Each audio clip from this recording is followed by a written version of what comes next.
پاکستانی چاہتے کچھ ہیں، سوچتے کچھ اور ہیں، بولتے کچھ اور ہیں اور کرتے کچھ اور ہیں۔ اس کی ایک مثال ہماری یہ خواہش ہے کہ پاکستان مدینہ کی ریاست بن جائے، تو دل میں ہمارے یہ خواہش ہوتی ہے، دماغ ہمارا یہ کہتا ہے کہ میں کیوں کروں، بولتے ہم یہ ہیں کہ یہ حکمرانوں کا کام ہے، اور جب کرنے کا وقت آتا ہے تو ہم ایسے لوگوں کو ووٹ دے دیتے ہیں جن کا مدینہ کی ریاست سے دور دور تک کوئی لینا دینا نہیں ہوتا۔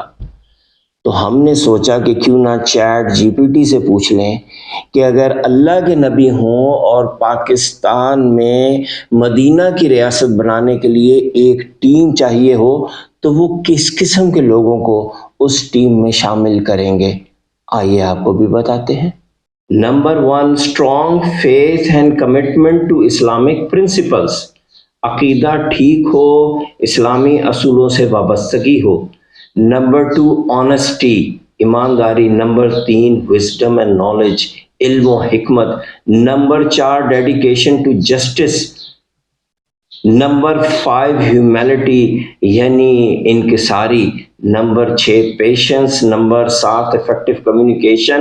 اور نمبر 8، ایکسپیرینس اینڈ ایکسپرٹیز، اپنی فیلڈ کے وہ ماہر ہوں۔ اب ہم میں سے چند ایک کو نکال کے باقی سارے لوگ بتائیں، کبھی ووٹ ڈالتے ہوئے اس قسم کے کسی انسان کا دماغ میں ہلکا سا بھی خیال آیا ہے؟